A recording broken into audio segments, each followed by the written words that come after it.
Today on Mr. Media, I'll talk to character actor Gregg Binkley, who you'll recognize from his roles in everything from My Name is Earl to his current role as Barney in the Fox comedy Raising Hope.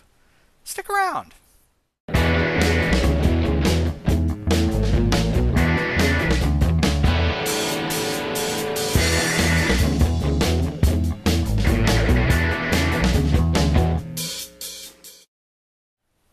Mr. Media is recorded live before a studio audience that thinks Raising Hope is a sequel to Raising Arizona in the new media capital of the world, St. Petersburg, Florida. Gregg Binkley has waited and waited for his breakthrough opportunity, and this may well be the year. Binkley was a recurring character in the first season of the Fox sitcom Raising Hope. He played Barney, the supermarket boss of Jimmy, the baby daddy of Hope, the show's title character. He apparently struck a nerve in Season 1 because Binkley has been elevated to series regular with Season 2. Now, in Gregg Binkley, we find a character actor who has paid his dues for many years. He was Randy in an episode of Wizards of Waverly Place, and Street Person Number 3 in an episode of CSI. He was even Dale in an episode of The Michael Richards Show. And yes, there really was a Michael Richards Show. But his best run to date was as Kenny James in 18 or so episodes of My Name is Earl on NBC. In fact, it was thanks to Earl's showrunner Greg Garcia, who now occupies the same role on Raising Hope, that Binkley attracted the new gig in the first place. Guys like Binkley show up for one unglamorous, somewhat anonymous acting job after another, hoping for that moment that he finally earned on Raising Hope. And this, on the eve of his first season as a series regular, is probably a very good time to be him. Gregg Binkley, welcome to Mr. Media. Thank you very much. Glad to be here with you. Thank you very much. Glad to have you. Hey, congratulations on the bump to series regular. That's got to be pretty exciting. Yeah, it's fantastic. When we started Raising Hope, they were shooting the pilot, and they added this character of Barney, just a couple of lines in the pilot. Greg said he wanted somebody funny there at the grocery store, so put me on that. I had 3 lines, and then, they added me a couple of episodes here and there, and then it continued to expand, and by the end of the season, I'd been in 13, so they decided to give me a contract moving forward, and I'm really grateful for that. So how do you, how do you explain that? Did you and Greg have a good rapport on Earl? Did he like you a lot there? I mean, how does that one series, transcend to the other? It's actually kind of interesting. I could go back even further to how I originally met Greg Garcia, but when I first met him, was actually on a show called Yes Dear. He was the executive producer, creator of that. I did one episode, and then they thought the series was ending, and so he brought me back for another episode of Yes Dear, the same character, and that was right around the time he was casting the pilot for My Name is Earl. And so they'd actually cast somebody else as Kenny James originally. Apparently it didn't work at the table reading, but he thought of me. So he brought me in, and then, yeah, he ended up, it was a one-time episode of My Name is Earl that expanded into, it says 18 on IMDb. I actually was in 20, but anyway, 20 episodes of that. And so then, I kept in contact with him a little bit after the show, and he said someday he'd write me another role. But then when I saw the casting breakdown for Raising Hope, there was nothing for me, so I said, oh, well, I'll have to wait for his next show. But thankfully, Barney came about, and Greg is just such a fantastic guy, great to work with, and he makes everybody look great, not just by his writing, but by the directing he gives us on the set. And so, thankfully, the name of his company is called Amigos de Garcia, Friends of Greg Garcia, and thankfully I'm one of them. That's worked out well for you here. Yeah. Now, for folks who may not have seen Raising Hope in the first season, can you describe a little bit about Hope? I know is the baby, but describe where Barney fits in to the basic narrative of the show. Yeah, well, the show is basically about this character Jimmy raising this baby by himself. The mother's no longer in the picture, to say the least. She got electrocuted. But he lives with his parents, and they're kind of a messed up family a little bit. But Jimmy needed a job, and one of the things was that he liked this girl Sabrina at the grocery store, so he kept going to see her.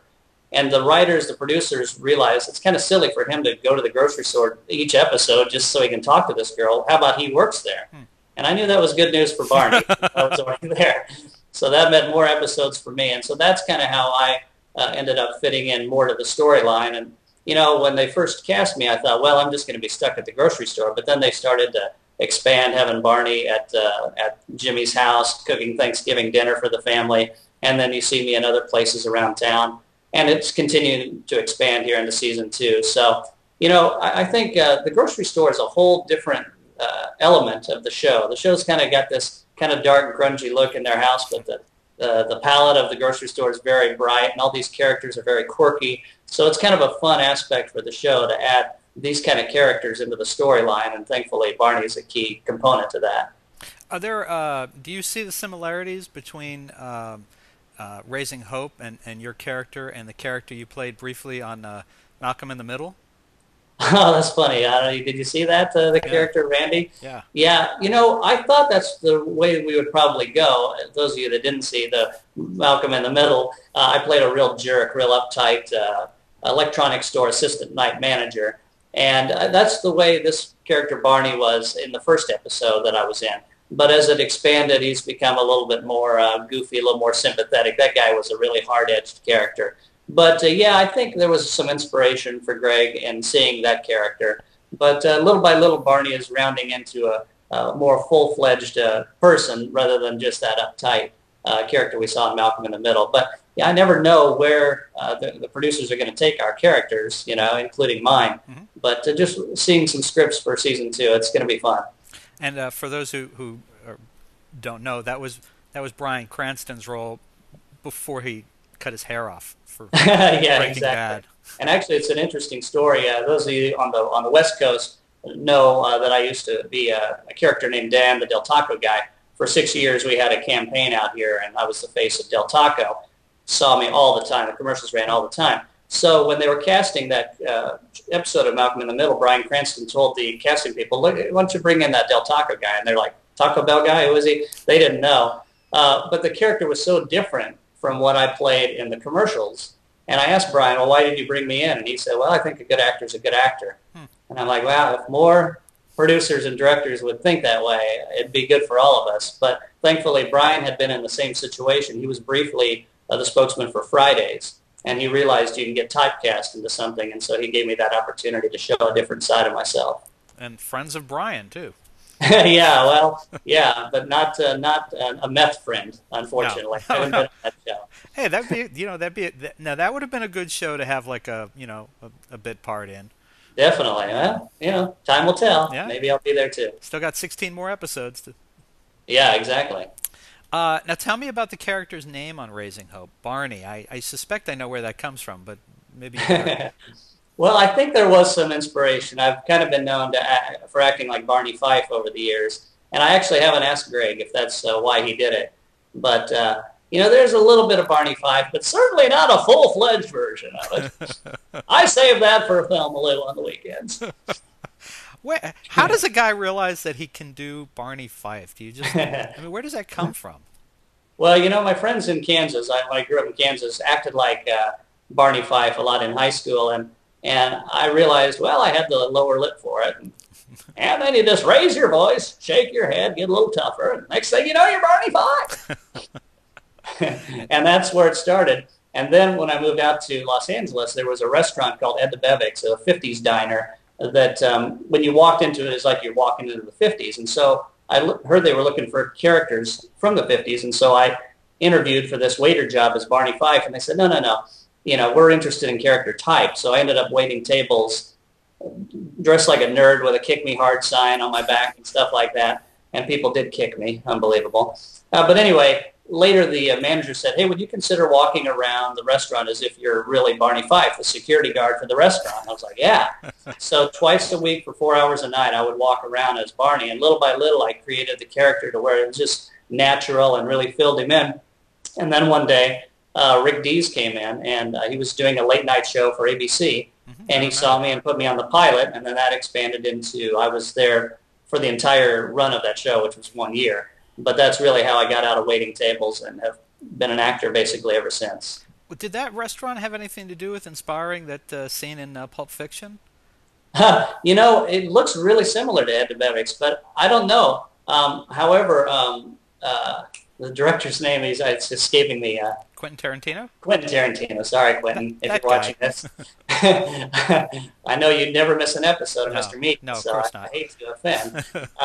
But anyway, he was a regular customer of ours, so and it was around that time. So I think in some ways it might have impacted that planning for that. But unfortunately, I wasn't part of that shootout of that film. Well, so all right, so let's come back to Raising Hope. Some interesting co-stars on that show: Martha Plimpton, Garrett Delahunt, and Hmm. Cloris Leachman. And because your character has been broadened and you are interacting with the whole cast, I got to ask you about being around Cloris Leachman. She is she's got quite a history of on sets. I mean, she's got quite a history to begin with, but she's a little notorious for for some of her set stories. How's she been to work with? you know, she is she is one of a kind. There's no doubt about it. And actually, as we're going into season 2, I really want to talk to her more about her philosophy of acting. I mean, she's been so successful. She's won 9 Emmys and 2 Academy Awards, which is unbelievable. And she's great. I mean, you never know what she's going to do. I've only interacted with her once, and she choked me. The whole scene was choking me, which was interesting. And she gave me a pretty good chokehold, too. I didn't have to act too much. But I guess I'll tell this story. I don't think she would mind because she doesn't care. But we were just doing the photo shoot for the Fox photos, and we were in the dressing room, and she happened to be there, and she mooned to me. Oh, She mooned to me. oh, It's true. oh my God. Sorry, Bob, if that gave you a picture you didn't think about. But it just, I mean, she's just such a free spirit. She'll do anything. I mean, in the show, she's been topless. I mean, you only see it from the back. But she is absolutely fearless. And I think that's one of the keys to her success. And I don't know that I'll be that fearless myself, but I do want to get inspired by her work as I work with her. Anyone her age who would do Dancing with the Stars can only be described as fearless. Everything else takes a back seat, I think, to that. That's right. And what about Martha and Garrett? You know, they're both really accomplished actors and great to learn from, too. Martha has such a history in the theater, too. A lot of people know her from The Goonies, but she's done so many things building her career. And I think a lot of people, just in general, and a lot of critics, I think, just people in the industry are grateful that she's finally gotten this opportunity on a weekly basis to showcase her amazing skills. And, of course, it was rewarded with an Emmy nomination here.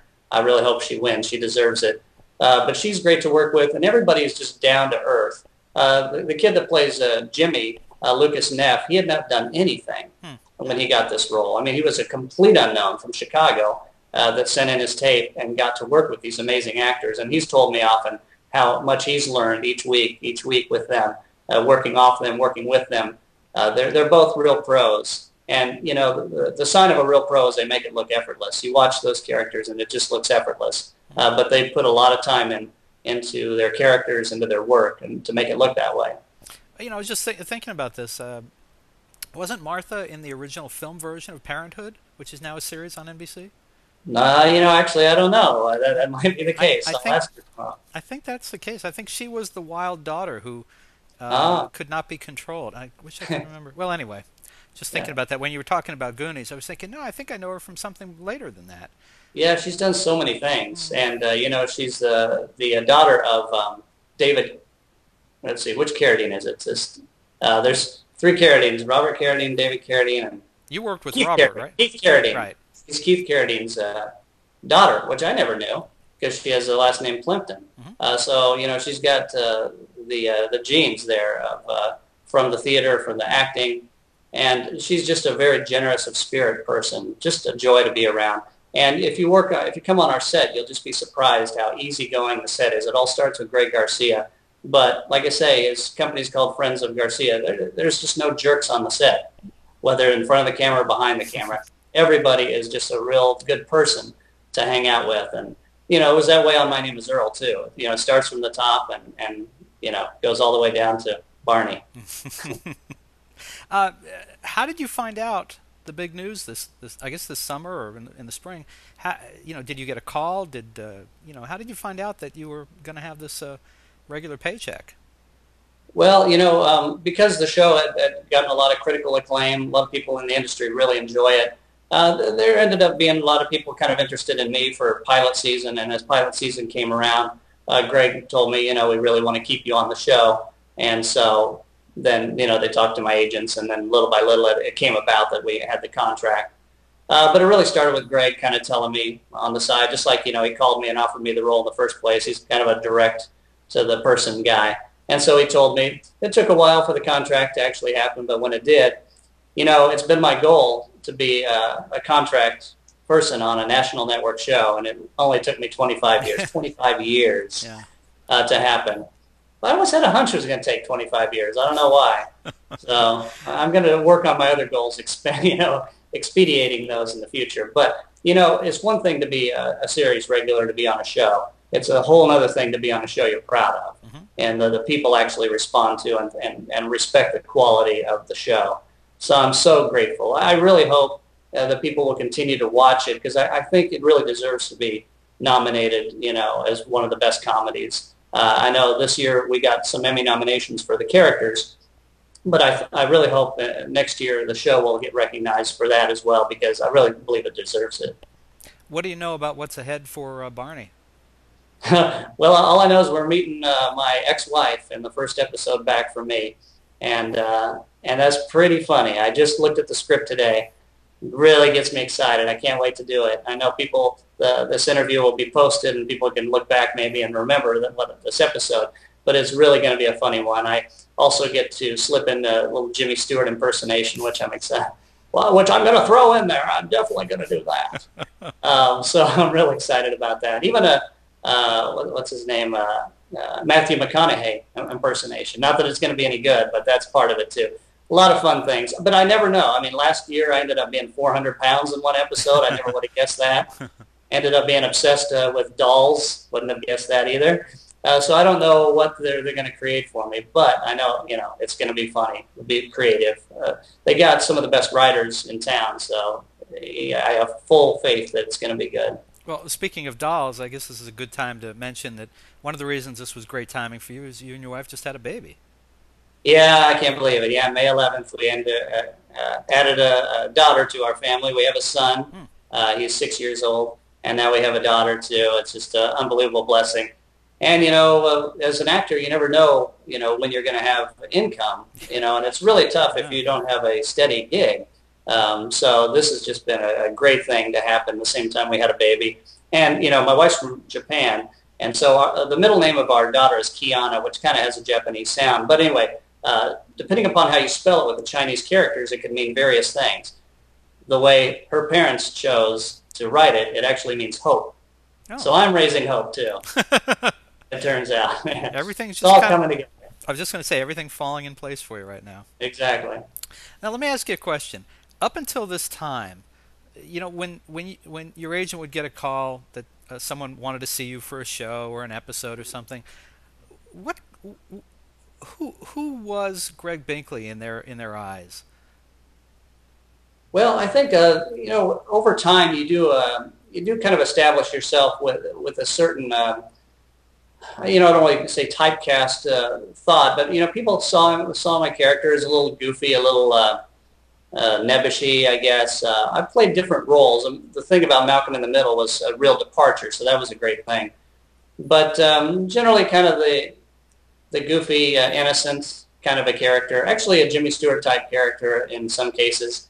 But over time, I got a reputation, and I think that's the good thing about the Del Taco commercials that I did out here. Even though they lasted for 6 years, I'd already kind of been established as an actor. So when it ended, and then I ended up getting My Name is Earl and some other shows, it kept my career going. Sometimes you can get pigeonholed in something like that, but thankfully for me, it continued. Greg, I wanted to ask you about one little role that you had, and then we'll just about wrap up. You were, I think, fan number 3 in Galaxy Quest. That was an interesting one. Better things to talk about, believe me. However, it was great because I love that movie. It was fantastic. But I got cast as one of the fans of Galaxy Quest, the show. And so my deal was to go to where you meet the cast. And, so I got cast in it. It was a nice role. And then when they started sending the scripts to me as they were shooting, my character wasn't in there anymore. I'm like, what is this? They keep sending it. Where am I? Anyway, when I got to the set, I still wasn't there. And so I told the writer, and he's like, well, have them shoot your scene. So we shot the scene, but I knew if they took it out even before, they were going to shoot, probably a good chance I wasn't going to be in it. So I am in it. I still get residuals, but they kind of cut my scene. So Oh, bummer. I hope that wasn't my best work. No, I'm sure. It caught my attention. It's one of those films that if you've seen it, you remember it, and if you haven't seen it, you don't know it existed. But it was a fun movie. So. Oh, it was a great movie. And, you mentioned Raising Arizona earlier, the Coen brothers. I actually did work with the Coen brothers in a movie called The Man Who Wasn't There with Billy Bob Thornton. So that's a really good one to check out, too. It was quite a movie. Well, and we're closing the circle. Billy Bob Thornton has been on Mr. Media. No kidding. Wow, he's quite a character. And, when he heard that I used to act like Don Knotts, and when he was in the makeup chair one day, we talked about it, and he told me a lot of stories about how Don Knotts was his hero. And the next day I show up getting my makeup on, and Billy Bob gives me a CD of Andy Griffith Show music.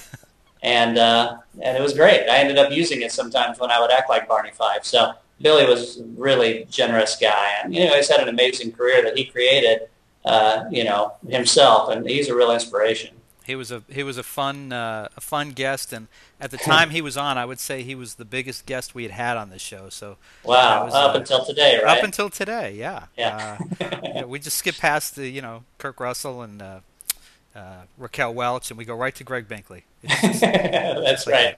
Right. That's the pantheon right there. Well, so my last question is this. You're going to be busy for a few months now. You've got a steady gig. You know the paycheck is coming. Who is going to be getting the roles that would have gone to Gregg Binkley? I don't know, but whoever he is, he's got the no. It's very interesting actually. As we sit in casting offices, I do see some of the people that are still there. That stuck it out. Mm-hmm. A lot of people fall by the wayside over these 25 years. A lot of talented people that just didn't get their opportunity. And, I'm just grateful. Hopefully someday I can make this part of an Emmy speech. But I did stick it out, I stuck around. And eventually some guy gave me a chance, Greg Garcia. He believed in me. And so I see these other guys, and if somebody gets a role that I would have otherwise gotten, more power to them because, it's really the stick-to-itiveness, the persistence to keep going over all these years and still, hope that it can happen, that makes it happen. One last thing I got to say. Sure. So I used to do these Del Taco commercials, and one of the biggest appearances I ever made was at this Del Taco in Hollywood at the corner of Highland and Santa Monica. So last year, I'm driving down Santa Monica. I'm stopped at Highland. I look over at that Del Taco. It's been torn down, and on the very grounds of it is a billboard for Raising Hope. And so, that's like a sign to me, and that raised my hope that, in fact, I would eventually get to the level I always dreamed of. And, in fact, it's happened now. So if it happens for some of my buddies that have been sticking out, good for them, too. Well, listen, when you get nominated for that Emmy, remember where you did this interview before the season started. And absolutely. Come back and talk to us again, all right? I will look forward to that for sure. All right. Well, folks, listen, you can see actor Gregg Binkley as Barney in Season 2 of the Fox sitcom Raising Hope when it returns in September on Tuesdays at 9:30 p.m. Greg, do you have a website or Twitter, Facebook, any of that stuff? Yeah, I'm not really on Twitter.